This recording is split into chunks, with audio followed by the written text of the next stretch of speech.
Comprehensive gambling bill has just 4 more legislative days to get through the Alabama legislature and to voters for their approval this fall. Senate sponsor Gary Albritton says the bill is necessary to get control of gambling in Alabama and allow the state to benefit financially from it.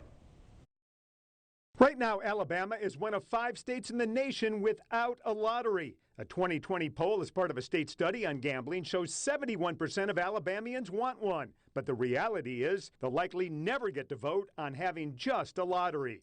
Why? The answer is quite simply special interest. State Senator Chris Elliott of Daphne says there are about 20 locations around the state currently running various gambling facilities, typically limited to electronic games due to 20 or so constitutional amendments that have been passed by voters over the years. They have their interests and they have their legislators that do what legislators do, which is look out for their particular communities. The problem is when we start talking about a lottery, those other interests come into play. Whether it's a county or a city or both. But Senator Greg Albritton of Atmore says it's more complicated than that. The average citizen is out there going, why in the heck can't we just vote on a lottery? Well, I understand that.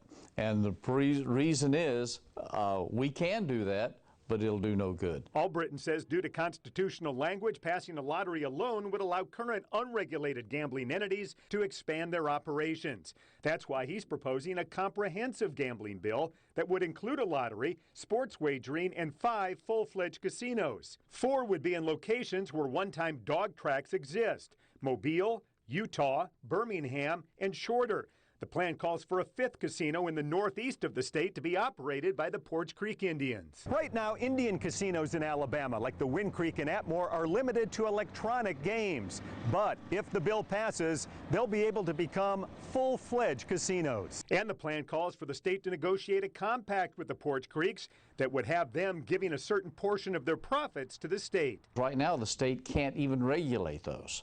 If we enter into a compact, then we can be able to work with them and get a portion of the revenue that comes in. But critics say this bill handpicks winners like the Porch Creek Indians and the current dog track owners, and that the market should control where and how many casinos exist.